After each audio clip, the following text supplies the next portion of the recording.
Vivere è stupefacente, la droga perde tutto e non dà niente. È da Vicenza che noi di Rete Veneta vogliamo lanciare una campagna contro i veleni che uccidono la mente, che spengono l'anima, che distruggono le esistenze.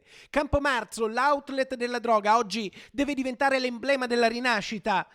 Non marzo come marcio, putrido di degrado, ma marzo come Marte. È lui il simbolo di questa sfida, l'antico dio della guerra che oggi deve diventare guerra agli stupefacenti, ma anche il dio della fertilità, perché da qui germogli il seme del buonsenso, di un modo diverso di divertirsi, che non sia lo sballo, l'incoscienza, la perdita dei sensi, che poi apre il baratro della perdita dei valori. Noi di Rete Veneta chiediamo al comune, alla politica e a tutte le istituzioni di attivarsi, di unirsi per lanciare una campagna antidroga che entri nelle scuole, nei teatri, perché si organizzino convegni, perché si lavori a tutti i livelli per dire che anche la droga è un'arma ed è un'arma che uccide. È una proposta che l'amministrazione e io in particolare sostengo perché sono convintamente contro la droga ed è giusto che la droga venga contrastata sia come fenomeno sul tema della sicurezza che come fenomeno sociale.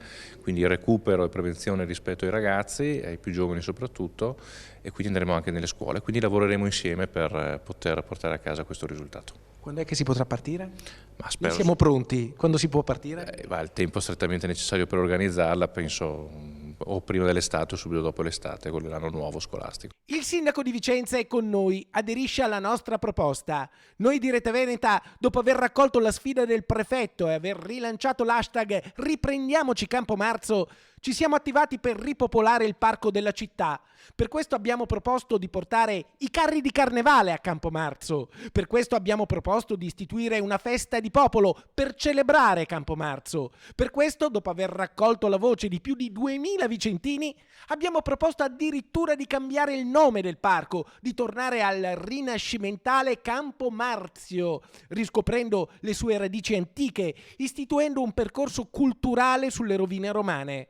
Oggi rilanciamo con un'altra proposta, una ancora, far partire da Vicenza una grande campagna antidroga, perché per tutti sia la città del Palladio e non la città degli stupefacenti a buon mercato.